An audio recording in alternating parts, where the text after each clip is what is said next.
আসসালামু আলাইকুম। ছেলেদের জন্য শ্বশুর বাড়ি যেমন মধুর হাঁড়ি, তেমনি মেয়েদের জন্য তার মায়ের বাড়ি তার জন্য মধুর হাঁড়ি।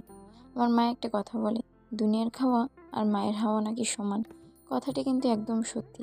মার কাছে আসলে এমনিতেই অনেক শান্তি লাগে, আর মায়ের হাতের যে কোনো রান্না তো অনেক মজার।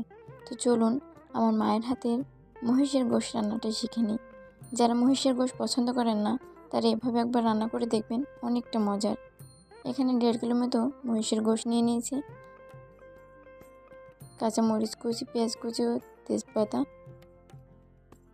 এখানে বাটা মশলা, আদা বাটা, জিরা বাটা, রসুন বাটা, পেঁয়াজ বাটা। এবার মাটির চুলাতে একটা কড়াই বসিয়ে গরম করে তার মধ্যে তেল ঢেলে দিয়েছে। তেলটা গরম হলে পেঁয়াজ কুচি, কাঁচামরিচ কুচি ও তেজপাতাটা দিয়ে দিয়েছে। এবার সবগুলোকে হালকা একটু ভাজা ভাজা করে এর মধ্যে দারুচিনি ও মশলা, এলাচ এগুলো সব দিয়ে দিয়েছে। এখন সবগুলো একটু ভাজা ভাজা হলে বাটা মশলাগুলো একে একে সবগুলো আস্তে আস্তে দিয়ে দিচ্ছে।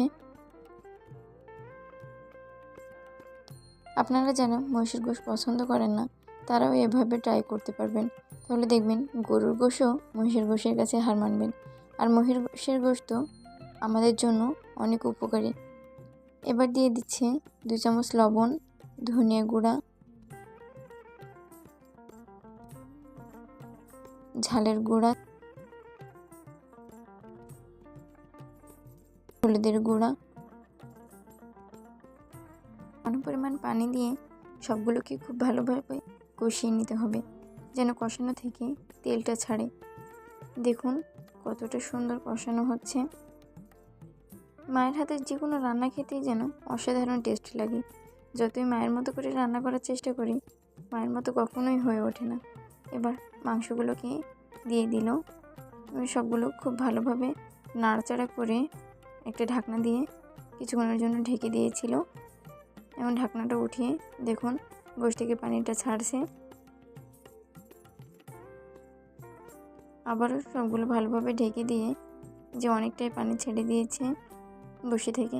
এবার গোশটাকে আস্তে আস্তে সিদ্ধ করে নিতে হবে।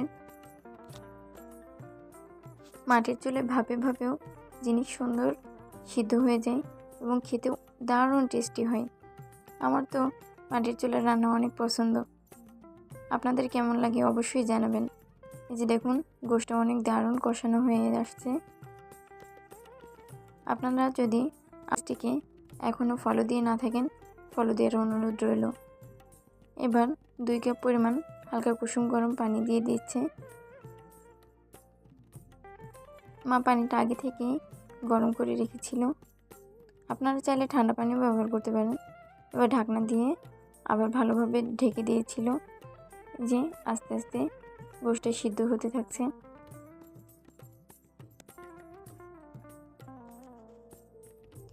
এবার জিরা ভাজনাটা ছড়িয়ে মা গোশটা প্রায় শেষ হয়ে এসেছে রান্না। গোশটা একদম ভুনা না, একটু ঝোলঝুলিয়ে রাখছি। এই যে দেখুন শেষ লুকটা কেমন হয়েছে। আমার তো দেখেই খেতে ইচ্ছে করে যাচ্ছে। এবার আমি ডেকোরেশন করতে যাচ্ছি সবগুলো একসাথে। এখানে পোলাও ভাতটা সাজিয়ে নিয়েছি। দেখুন গোশটা কতটা মজার আর লোভনীয় হয়েছে, ঝোলটাও কতটা গাঢ় হয়েছে।